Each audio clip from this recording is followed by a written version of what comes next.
বলছি যে চা হবে? টাকা আছে আপনার কাছে? হ্যাঁ আছে। তাহলে অবশ্যই পাওয়া যাবে। আচ্ছা, 10 টাকার চা দেবো না 20 টাকারটা? মানে? মানে 10 টাকারটা নর্মাল আর 20 টাকারটা একটু স্পেশাল চা। আর আপনাকে দেখে তো মনে হচ্ছে না আপনি 20 টাকার চা খাবেন বলে। ওই 10 টাকার চাই হয়তো খাবেন, তাই না? 10 টাকার চা কেন খাবো? আমাকে ওই 20 টাকা চাটা দাও। আচ্ছা ঠিক আছে, দাঁড়ান দিচ্ছি।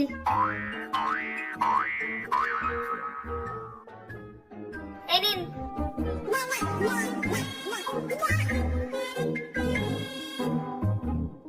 আর তুমি কি বলছিলে আমি 10 টাকা লোকাল চা খাই?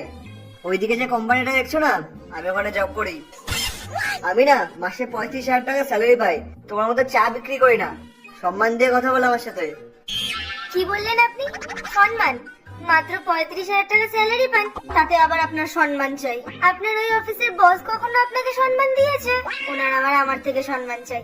চুপচাপ চা খান আর বেরিয়ে যান এখান থেকে। আর এমনিও আপনার মতন এমপ্লয় না আমার দোকানে প্রায় দিনই আসে।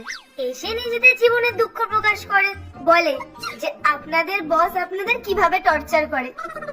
আর শুনুন, আমার দোকানে না কোনো বস নেই, এখানে আমি লেডি বস। আর হ্যাঁ, কি যেন বেশ বলছিলেন আপনি? আপনি মাসে 35,000 টাকা স্যালারি পান, তাই না?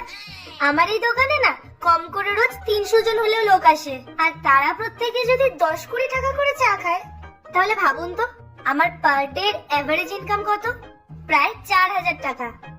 আর হ্যাঁ, আমার দোকানে না কিছু কিছু মানুষ নিজেদের টেনশন নিয়েও আসে, আর চা ছাড়াও তো অনেক কিছুই খায়। আপনি জানেন, দিনে তো 25-30 প্যাকেট আমার এমনিই বিক্রি হয়ে যায়। তাহলে ওই 8-9 হাজার টাকা মতো প্রফিট হয় আমার। তাতে সব খরচা বাদ দিয়ে 5,000 টাকা মতন আমার কাছে থাকে। আর শুনুন, আমার না মাসে প্রায় 1.5 লাখ টাকা মতো ইনকাম আছে। তারপরেও এনার আমার কাছ থেকে সম্মান চাই। জানতো, জ্ঞান দিতে আসবেন না। সত্যি? তুমি মাসে 1.5 লাখ টাকা ইনকাম করো? আরে তুমি যখন এত ইনকাম করো তখন এই চায়ের দোকান ছেড়ে একটা ক্যাফে খুলে গেল না? আসলে কি বলুন তো, আমি না শো অফ করা পছন্দ করি না। আর তারপরে আবার একটা ক্যাফে খোলো, সেখানে আবার নতুন একটা ছেলেকে কাজের জন্য রাখো, ও অনেক হেডেক। আমার তো এটাই ঠিক আছে, সকালবেলা এসে দোকান খোলো, সন্ধ্যাবেলা দোকান বন্ধ করে বাড়ি চলে যাও। যা প্রফিট হবে সব নিজের পকেটে।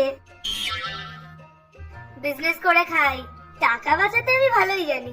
আপনি এক কাজ করুন না, আপনি একটা চায়ের দোকান খুলে নিন। হ্যাঁ, বিএসসি তো আমি এই চা বিক্রি করার জন্যই করেছিলাম। শো অফ করা মানুষ। শুনুন, চা বেচে বেচে না মানুষ প্রধানমন্ত্রীও হয়ে যাচ্ছে। আর এমনিও আপনার থেকে আমি অনেক গুণ বেশি টাকা ইনকাম করি।